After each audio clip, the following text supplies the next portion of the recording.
Hello students, welcome to back. मैं आप सभी के इस छोटे से चैनल पर स्वागत करता हूं। And today we are going to discuss about the basic grammar rules and definitions. तो आप अगर चाहते हैं कि फ्री में आपको एजुकेशन मिले तो आप एचडीटी क्लासेस को सब्सक्राइब करें, लाइक करें, शेयर करें और इस पर अब डेली वीडियोज़ चढ़ेंगी जो कि आपके लिए बहुत ही यूज़फुल होंगी। अगर आप कोई भी कोर्स करना चाहते हैं या कोई चीज़ पढ़ना चाहते हैं, लाइव क्लासेस अटेंड करना चाहते हो, तो आप कमेंट बॉक्स में बताएं, उस पर मैं वीडियो प्रॉपरली आपको प्रोवाइड कर दूंगा। तो बिना टाइम वेस्ट किए स्टार्ट करते हैं। तो आज हमें पढ़ना है बेसिक ग्रामर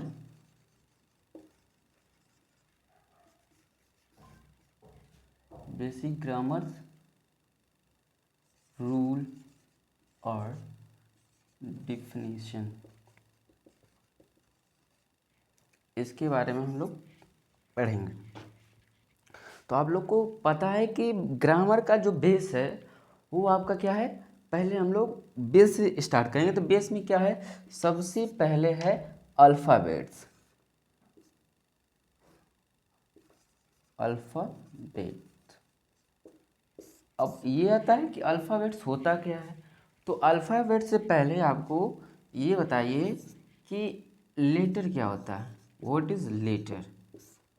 इन दोनों में डिफरेंट क्या है। तो मैं जैसे कि पूछूं आपको कि टोटल कितने लेटर्स होते हैं, तो बहुत लोग 90% लोग ये कहते हैं कि सर इंग्लिश में लेटर 26 लेटर्स होते हैं। लेकिन ये टोटली रॉन्ग है। क्यों रॉन्ग है? क्योंकि उनको बेसिक इंफॉर्मेशन पता ही नहीं है कि लेटर और अल्फ़ाबेट में अंतर क्या है। तो हम लोग जैसे अल्फ़ाबेट क्या होते हैं, अल्फ़ाबेट वे होते हैं जो ए से जेड तक होता है इंग्लिश में, इसको हम लोग क्या कहते हैं, अल्फ़ाबेट्स कहते हैं। और लेटर क्या होते हैं, लेटर को दो भागों में डिवाइड किया गया है। पहला तो वोवेल, दूसरा कॉन्सोनेंट। ठीक, तो वोवेल और कॉन्सोनेंट। वोवेल कितने होते हैं, 5 होते हैं। कौन कौन, ए आई ओ यू ई, 5 हो गए। और बाकी जितने बचे 21 अल्फ़ाबेट्स एक का कहलाते हैं, कॉन्सोनेंट कहलाते हैं। तो लेटर समझ में आया क्या होता है। और लेटर का अगर डिफिनीशन लिखना चाहते हैं तो लेटर होता है, letter is the smallest basic unit of a sentence या वर्ड, कुछ भी कर लीजिए। तो उसके बाद आता है आपका थर्ड टर्म आता है आपका वर्ड। वर्ड क्या होता है, व्हाट इज वर्ड, जिसको हिंदी में बोला जाता है शब्द। तो वर्ड क्या होता है, अ ग्रुप ऑफ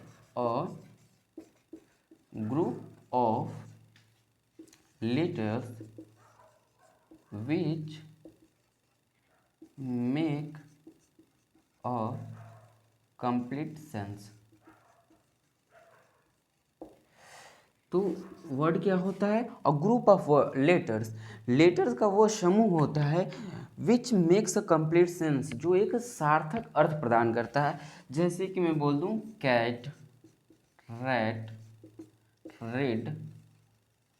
ठीक, ये सब क्या है, इसमें 3 लेटर्स हैं, इसमें 3, इसमें 4। अभी मैं कह दूं कि TCA, ये देखिए ये भी तो ग्रुप ऑफ लेटर्स है, लेकिन क्या इसका कोई अर्थ निकल रहा है, मीनिंग निकल रहा है, इसलिए क्या है, ये वर्ड नहीं है। इसके बाद हम लोग देखेंगे कि सेंटेंस क्या होता है, व्हाट इज सेंटेंस। जैसे ये सब बेसिक ग्रामर के सब बेसिक टर्म्स हैं जो आपको याद रखने होंगे। ये छोटे छोटे बातें कोई पूछ देता है या फर्दर आप तैयारी करेंगे तो इनका बहुत उसमें इम्पोर्टेंस है। तो थर्ड क्या आ जाएगा, सेंटेंस। What is sentence. तो sentence is a group of word which make a complete sense.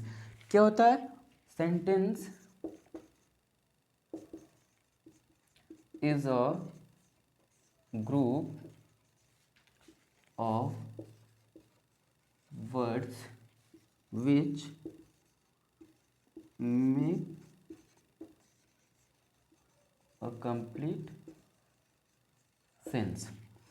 इसका भी सेम डिफिनीशन है, sentence is a group of words. ये ग्रुप किसका होता है, वर्ड्स का एक ग्रुप होता है which make a complete sense, जो क्या एक पूर्ण रूप से, सार्थक रूप से एक अर्थ प्रोवाइड करता है, that is called a sentence. For example हम लोग देखते हैं, एग्जाम्पल क्या हो जाएगा, Ram is a boy, Ram एक लड़का है, यह Ram is reading a book, Ram एक किताब पढ़ रहा है। ये दो आपका क्या हो जाएंगे, एग्जाम्पल हो गए हैं, समझ में आ गया। नेक्स्ट आप लोग एक एग्जाम्पल आप लोग क्या करें, कमेंट बॉक्स में कमेंट करेंगे। नेक्स्ट हम लोग आगे बढ़ते हैं बिना टाइम वेस्ट किए। नेक्स्ट अब हम लोग पढ़ेंगे कि पार्ट्स ऑफ सेंटेंस क्या होते हैं, what is the parts of sentence, या how many parts of sentence, जो भी आप कह लीजिए, उसके बारे में हम लोग थोड़ी सी देखेंगे, जो कि आज का मोस्ट इम्पॉर्टेंट टॉपिक्स है। ये आगे आपको चल के पढ़ने ही पढ़ने हैं, मतलब कह दीजिए कि वेरी वेरी इम्पॉर्टेंट है, वेरी वेरी इम्पॉर्टेंट जो अब टॉपिक बताने जा रहा हूँ कि पार्ट्स ऑफ सेंटेंस क्या होते हैं, पार्ट्स ऑफ सेंटेंस क्या होते हैं। तो सेंटेंस को दो भागों में डिवाइड किया गया, there are two parts of sentence.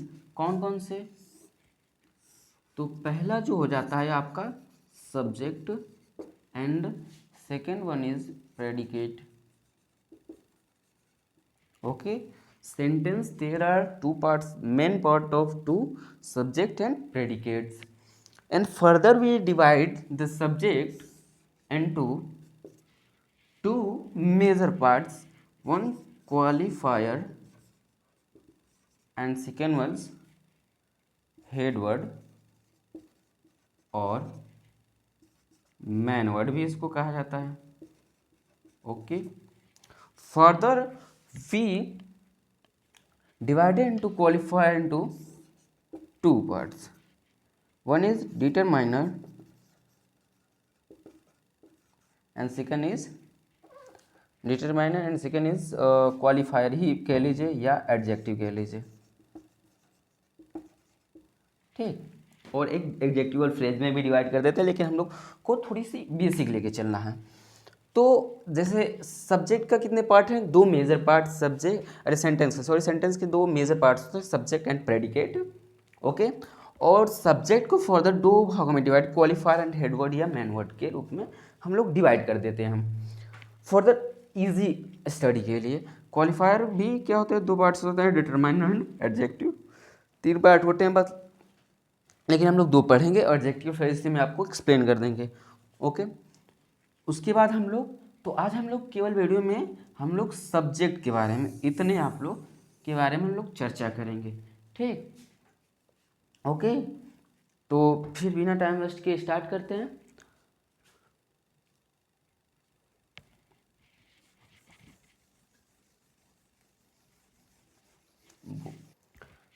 तो जैसे कि हम लोग देखें कि, तो उसको वन बाय वन हम लोग देखते हैं। तो पहला आपका था वो है, क्या था उसमें,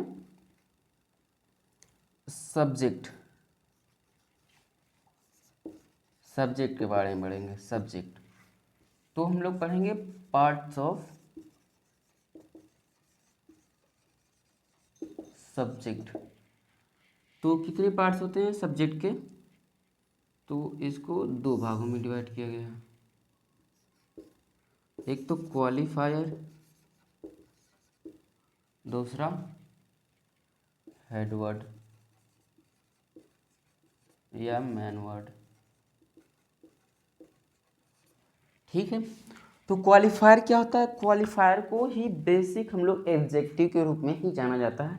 तो qualifier is a word that is qualify a word, a noun और प्रोनाउन, किसी चीज़ को हम लोग क्वालिफाई करते हैं, यानी उसकी विशेषता बताता है। जो वर्ड सेंटेंस में सब्जेक्ट का क्या बताता है, विशेषता बताता है, क्वालिफायर करता है, that is called a qualifier. तो यहाँ पे हम लोग लिख सकते हैं कि क्वालिफायर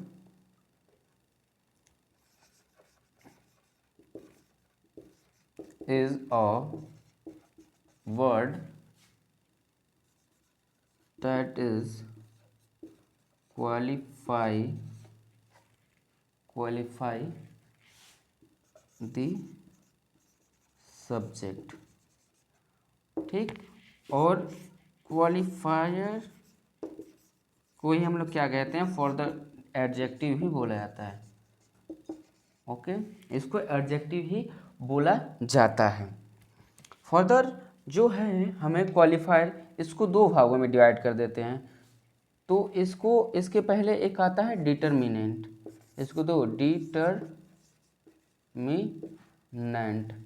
अब डिटर्मिनेंट क्या होता है? डिटर्मिनेंट वे वर्ड्स होते हैं जो सब्जेक्ट से पहले कुछ वर्ड ऐसे होते हैं जो यूज किए जाते हैं, उसको डिटर्मिनेंट कहते हैं।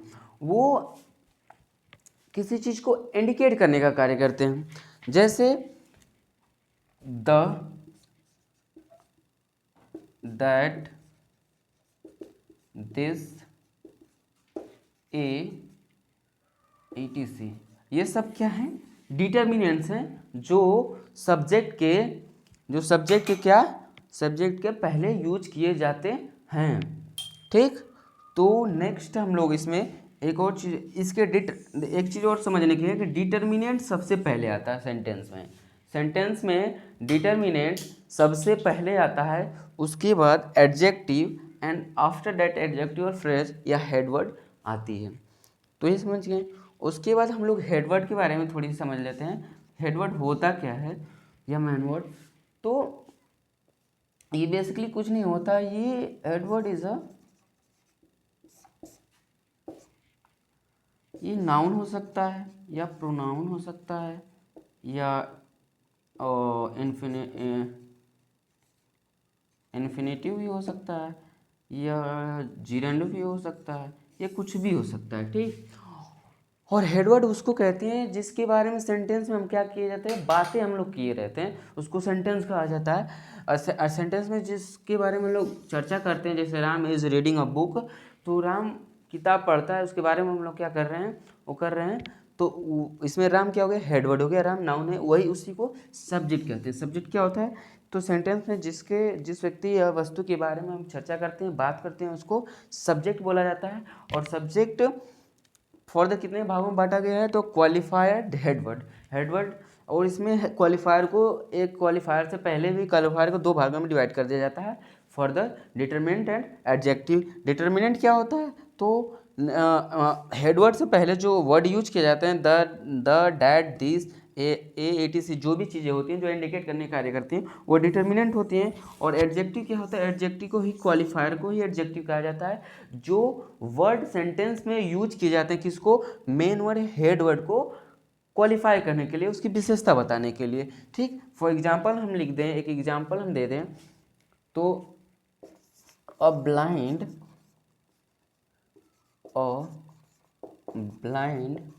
Man going to market. Okay, a blind man going to market, ये जो हो गया इसमें, वो आपका डिटर्मिनेंट हो गया, और ब्लाइंड जो हो गया एडजेक्टिव, या उसी को क्या कहा जाता है, क्वालिफायर भी बोला जाता है। और ये मैन जो हो गया, ये क्या हो जाएगा? ये हो जाएगा आपका हेड वर्ड हो जाएगा, ठीक। बाकी आपका जो बचा वो प्रेडिकेट होता है। समझ गए इतना? तो फिर बेटा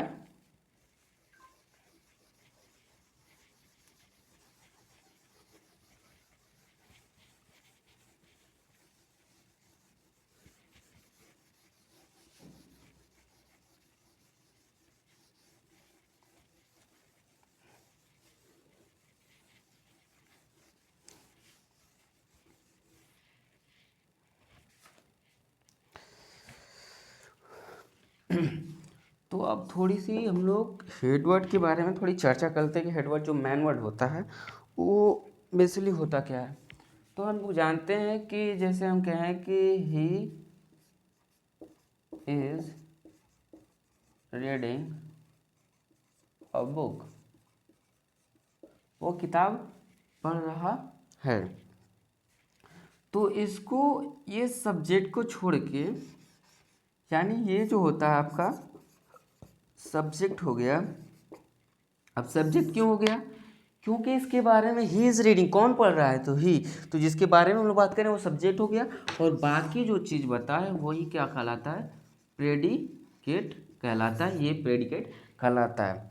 ठीक, तो इसमें हम लोग क्या पढ़े हैं कि सब्जेक्ट को भी दो qualifier and headword main word में डिवाइड कर दिया गया, तो क्वालिफायर के बारे में हम लोग समझ गए। हेडवर्ड, हेडवर्ड के देखो, हेडवर्ड के या मेन वर्ड के प्लेस पे हम लोग नाउन भी यूज कर सकते हैं, प्रोनाउन भी। जैसे जो हेडवर्ड है इसके स्थान पे हम लोग नाउन भी यूज कर सकते हैं, प्रोनाउन भी, उसके बाद नाउन भी यूज कर सकते हैं, प्रोनाउन भी कर सकते हैं, इन्फिनेटिव भी कर सकते हैं, इन्फिनेटिव या जिरंड का भी प्रयोग कर सकते हैं। तो मतलब कि हम लोग सब्जेक्ट के स्थान पे एक से ज़्यादा, एक या एक से ज़्यादा वर्ड का भी यूज हम कर सकते हैं, बेसिकली यही डिफाइन करना है इसमें। फॉर एग्जांपल के थ्रू हम लोग समझते हैं कि जैसे कहें Ram play,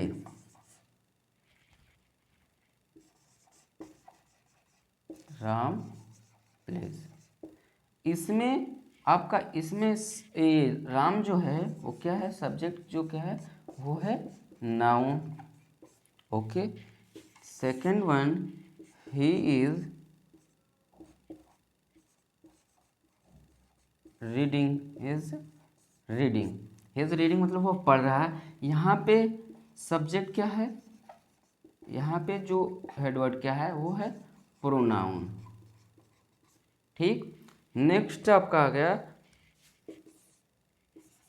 smoking is injurious, injurious मतलब स्मोकिंग जो होता है वो हानिकारक होता है। इसमें जो सब्जेक्ट है वो क्या हो गया आपका, इसमें हो गया जीरेंड। ठीक, और नेक्स्ट आ गया टू वॉक इज यूजफुल, टहलना क्या है, लाभदायक होता है। इसमें सब्जेक्ट क्या है आपका, तो इसमें सब्जेक्ट है इन्फिनेटिव। ओके, तो मेन बेस यही था एक्सप्लेन करने का कि जो सब्जेक्ट है, सब्जेक्ट में भी जो मेन वर्ड है उसके प्लेस पे हम लोग एक वर्ड नाउन भी यूज कर सकते हैं या ग्रुप ऑफ वर्ड भी यूज कर सकते हैं। तो ये चीज़ें बेसिक जो थी वो मेनली क्या थी, सब्जेक्ट के बारे में थी। नेक्स्ट जो वीडियो आएगी वो केवल होगी प्रेडिकेट के बारे में।